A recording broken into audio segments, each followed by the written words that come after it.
기념부 이소담입니다. 시편 96편입니다.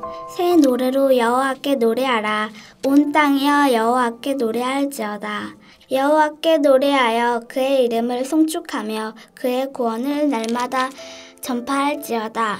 그의 영광을 백성들 가운데에, 그의 기이한 행적을 만민 가운데에 선포할지어다.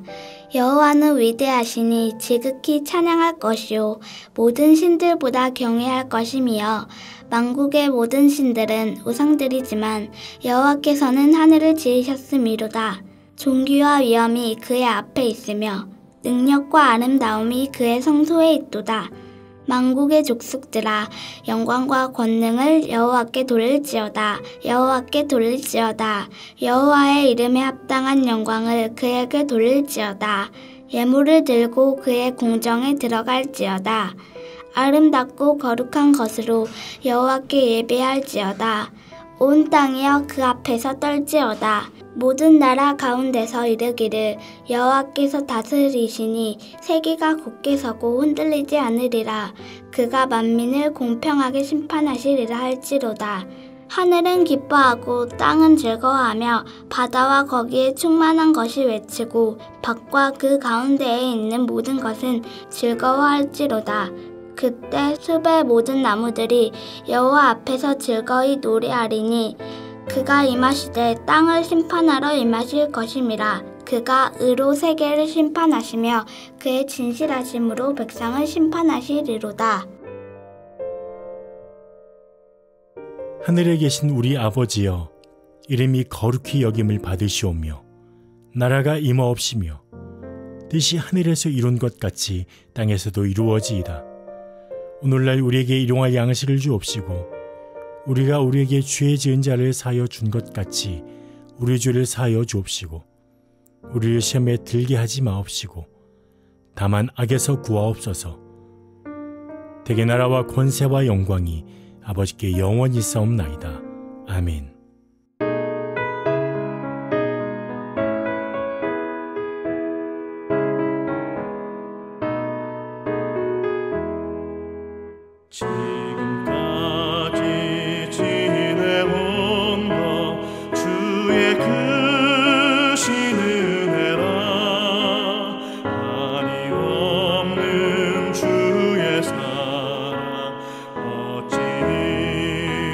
말하랴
오늘 함께 나눌 말씀은 마태복음 14장 31절에서 36절 말씀입니다. 예수께서 즉시 손을 내밀어 그를 붙잡으시며 이르시되 믿음이 작은 자여 왜 의심하느냐 하시고 배 함께 오름에 바람이 그치는지라. 배에 있는 사람들이 예수께 절하며 이르되 진실로 하나님의 아들이로소이다 하더라. 그들이 건너가 게네사렛 땅에 이르니 그곳 사람들이 예수이신 줄 알고 그 근방에 두루 통제하여 모든 병든 자를 예수께 데리고 와서 다만 예수의 옷자락에라도 손을 대게 하기를 간구하니 손을 대는 자는 다 나음을 얻으니라. 아멘. 한 남자가 사막에서 길을 잃고 헤매고 있었습니다. 목이 말랐지만 물도 다 떨어졌습니다. 도무지 해결할 방법이 없었습니다. 계속해서 걷는 수밖에 없었죠. 그래서 걷고 걸었습니다. 가끔 나타나는 신기루 때문에 힘들었습니다. 헛된 희망이었습니다. 근데 거의 비몽사몽간 상태가 되었습니다. 거의 정신이 나갔고 걷는 것조차 힘들었을 때 멀리서 갑자기 시원한 잎을 들이고 있는 야자수가 보였습니다.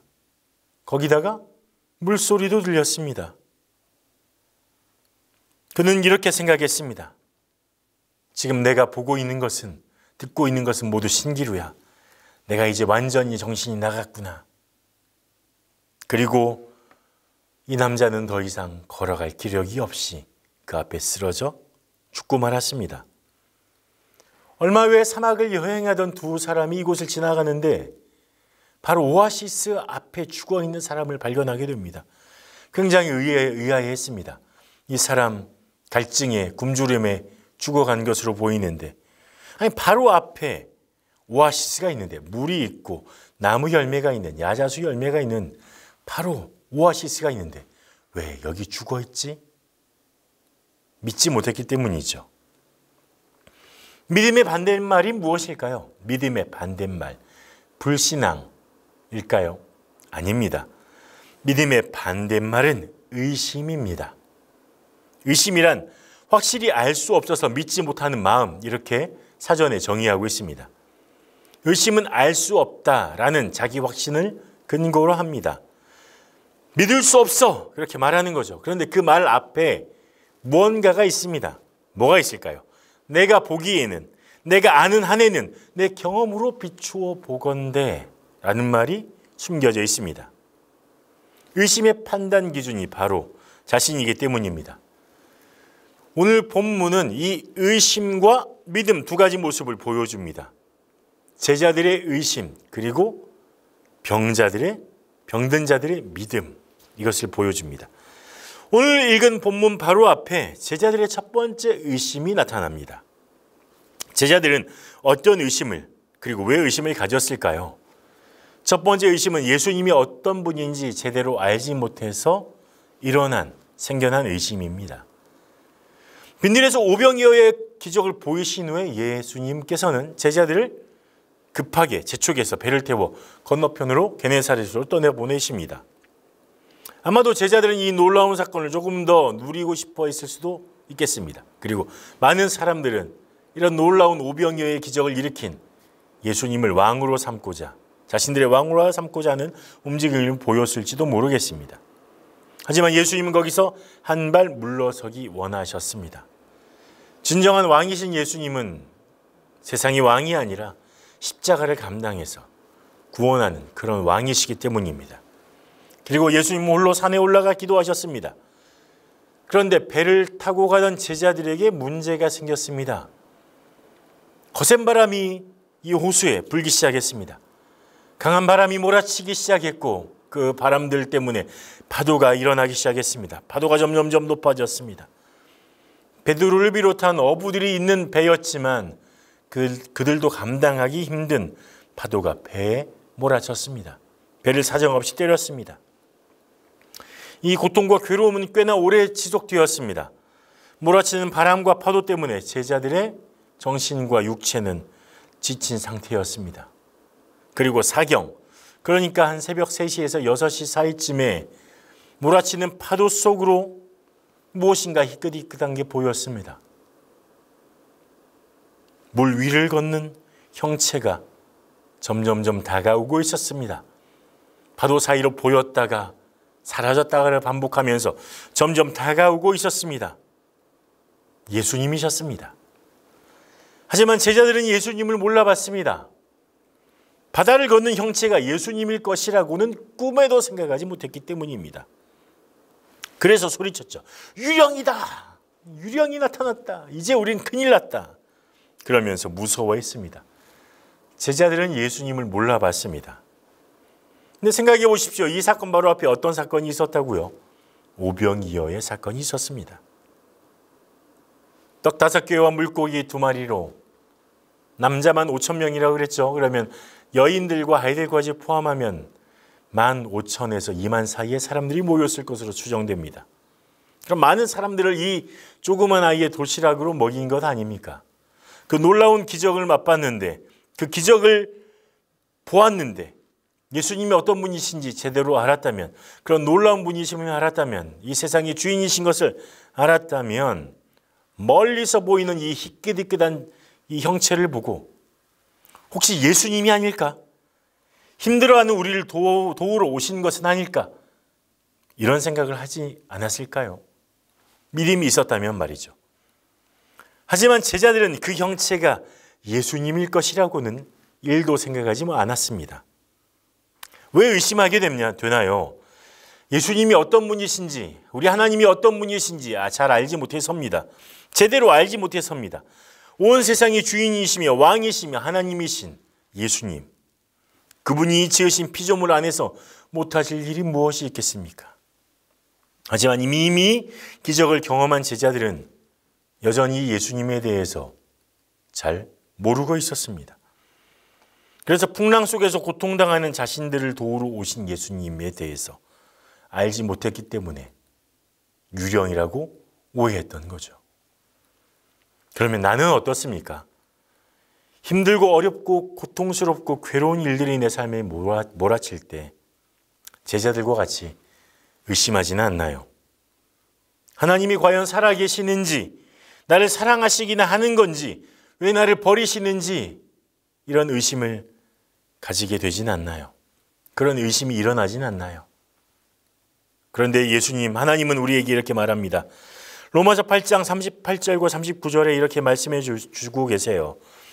내가 확신하노니 사망이나 생명이나 천사들이나 권세자들이나 현재 일이나 장래 일이나 능력이나 높음이나 깊음이나 다른 어떤 피조물이라도 우리를 우리 주 그리스도 예수 안에 있는 하나님의 사랑에서 끊을 수 없으리라. 그 무엇도 우리를 하나님의 사랑에서 끊을 수 없습니다. 하나님은 이런 분이십니다. 우리를 절대 놓지도 않으시고 절대 포기하지도 않으시는 분입니다. 환난과 고통의 때 의심이 아닌 이런 믿음이 있는 여러분 되시기를 축복합니다. 두 번째 의심은 예수님을 보지 않고 다른 것들에 시선을 돌릴 때 생겨납니다. 자, 풍랑 속에서 걸어오시는 분이 예수님인 걸 확인했습니다. 제자들은 안도의 숨을 내쉬죠. 그리고 여기에 열정이 넘치는 베드로, 다혈질 베드로, 자신도 이 기적에 동참하고 싶어집니다. 그런 욕구와 욕망이 일어나죠. 그래서 이렇게 얘기합니다. 주님, 정말 주님이시면 제게 물 위를 걸어오라고 해주세요. 저도 걷고 싶습니다. 베드로의 마음이 없겠어요. 그래, 역시 우리 스승님이지. 나도 할 수 있어. 나도 하고 싶다. 참 열정적이고 순수한, 다른 말로 하면 굉장히 충동적인 베드로였습니다.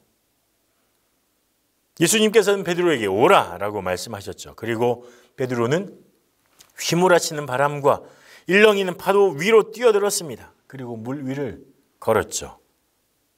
그런데 파도가 잠잠해지지 않습니다.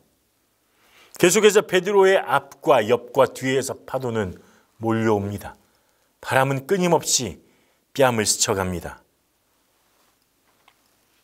처음에는 예수님만 보였습니다. 파도는 신경 쓰이지도 않았습니다. 그런데 파도 속에 있다 보니까 이 파도가 금세 나를 덮칠 것 같습니다. 파도에 삼켜질 것 같습니다. 거친 바람이 나를 바닷속으로 떠밀 것 같습니다. 이제 예수님이 아닌 거대한 몰아치는 파도와 바람만이 보입니다. 겁이 덜컥 났습니다. 믿음이 의심으로 바뀌는 순간입니다. 베드로는 물속에 빠지고 말았습니다. 예수님은 파도에 삼켜 지려는 베드로를 주님 저 좀 살려주세요 라고 외치는 베드로를 건져서 물에서 건져내셨습니다. 베드로에게 처음에는 믿음이 있었습니다. 맞습니다. 거칠게 몰아치는 세상의 파도도 고난들도 크게 문제되지 않았습니다. 우리도 마찬가지죠. 처음에는 믿음이 있었습니다. 문제들이 문제처럼 보이지 않았습니다. 하나님의 능력으로 나에게 닥쳐오는 문제들을 해결할 수 있을 것 같았습니다. 그런데 왜 의심이 생기죠? 내가 믿음을 선포하고 믿음의 길을 가겠다고 결단하고 뛰어들었는데 여전히 문제가 사라지지 않는 것입니다. 문제는 여전히 나에게 다가오고 덮쳐오고 있습니다. 처음에는 우리도 예수님만 봤죠. 예수님만 보였습니다. 문제는 문제가 아니었어요. 그런데 어느 순간 예수님이 아닌 문제들이 점점점 크게 가까이 보이기 시작하는 것입니다. 문제의 파도에 어느새 내 시선이 고정되는 거죠. 그리고 어느샌가 문제가 점점 더 커 보입니다. 이 문제들을 어떻게 하지? 이 어려움들을 어떻게 해결하지? 예수님을 의심하는 믿음, 의지하는 믿음은 사라지고 의심이 들었습니다. 예수님을 바라봤던 시선은 어느새 파도를 향해 돌려졌습니다. 그리고 문제들에 대한 염려가 자리 잡았습니다. 예수님을 의지하는 믿음 대신에 염려가 그 자리를 차지했던 거죠. 의심이 생겼습니다. 염려가 들어오자 의심이 생겼습니다. 예수님에게서 시선을 돌려 문제를 바라볼 때 예수님께 집중하지 않고 문제에 집중할 때 의심이 우리를 집어삼키게 되는 것입니다. 염려 가운데 빠지게 되는 것입니다. 빌립보서 4장 6절에 이렇게 말씀합니다. 아무것도 염려하지 말고 다만 모든 일에 기도와 간구로 너희 구할 것을 감사함으로 하나님께 아뢰라. 문제를 보지 말라는 거죠. 문제를 보기 시작하면 염려가 찾아오고 염려가 찾아오면 의심으로 나아가는 것입니다. 문제를 보지 말고 모든 문제를 잠잠케 하실 수 있는 예수 그리스도를 바라봐야 합니다. 자, 이번에는 믿음의 사람들을 좀 찾아보겠습니다. 믿음의 사람들 어떤 사람입니까? 예수님의 제자들 중에 있었나요? 아니요. 다른 사람들이에요. 바로 게네사렛 주변 사람들 그리고 병든 자들이었습니다. 35절과 35절과 36절에 그곳 사람들이 예수이신 줄 알고 그 근방에 두루 통지하여 모든 병자를 예수께로 데리고 와서 다만 예수의 옷자락에라도 손을 대게 하시기를 간구하니 손을 대는 자는 다 나음을 얻으니라. 가버나움 근처에 있었던 게네사렛 사람들은 예수님에 대해서 알고 있었습니다. 소문을 들어 알았죠. 그리고 알아볼 수 있었습니다. 그래서 이들이 주변에 급하게 소식을 전합니다. 환자들을, 병자들을, 병든 자들을 데려오라고, 예수님이 고쳐주실 수 있다고. 예수님 주변으로 많은 사람들이 모였습니다. 그런데 병자들이 구한 것, 병든 자들이 구한 것 무엇입니까? 주님, 저의 머리에 손을 얹어 주십시오. 제 배에, 제 아픈 곳에 손을 얹어 주십시오. 명령해 주십시오. 아니요. 주님 옷자락에 손이 닿는 것입니다. 주님 옷깃에라도 손이 닿으면 제 병이 나을 것 같습니다. 주님의 능력을 믿습니다. 이런 고백이었죠. 근데 이 믿음 이미 있었죠. 마태복음 9장 20절과 21절에 보면 12해 동안 혈루증으로 앓는 여자가 예수 뒤로 와서 그 겉옷가를 만지니 이는 제 마음에 그 겉옷만 만져도 구원을 받겠다 함이라. 이는 제 마음에 겉옷만 만져도 구원을 얻겠다. 이런 믿음이 있었습니다. 혈루증을 앓은 여인은 그리고 예수님께 찾아온 게네사렛 주변 사람들의 마음에는 이 병든 자들에게는 그 겉옷만 만져도 내가 구원을 얻겠다라는 마음, 믿음이 있었던 거죠. 이에 대해서 예수님의 평가가 어떤가요? 마태복음 9장 22절에 예수께서 돌이켜 그를 보시며 이르시되 따라 안심하라. 내 믿음이 너를 구원하였다 하시니 여자가 그 즉시 구원을 받으니라. 예수님이 그 마음을 믿음이라고 확증해 주셨습니다. 믿음이라고. 이 믿음의 정체는 단순했습니다. 옷을 만져도 나을 것이라는 믿음, 그것 하나였습니다. 예수님께 나아갔던 결루증을 앓은 여인, 또 예수님께 나와왔던 병든 자들 모두 예수님께 시선을 고정하고 예수님을 바라봤습니다. 예수님을 믿었습니다. 지금까지는 아픈 나, 병든 나, 내 고통에 집중했다면 이제는 이 병든 나를 낫게 하실 예수님, 그분께 집중했습니다. 그분의 은혜와 그분의 능력에 집중했던 거죠. 믿음은 단순하게 예수님을 믿는 것입니다. 예수님의 행하심을 믿기 때문에 믿음이 생기는 것입니다. 예수님에 대해서 듣고 예수님께 나아가는 것, 예수님을 전적으로 신뢰하는 것, 예수님의 도우심을 전적으로 구하는 것, 단순한 것, 이것이 바로 믿음입니다. 여러분은 의심과 믿음 어느 곳에 서 계십니까? 여러분의 시선은 무엇을 향해, 누구를 향해 있습니까? 믿음은 예수님을 바라보고 예수님을 깊이 생각하는 것입니다. 문제를 묵상하지 마시고 예수님을 묵상하십시오.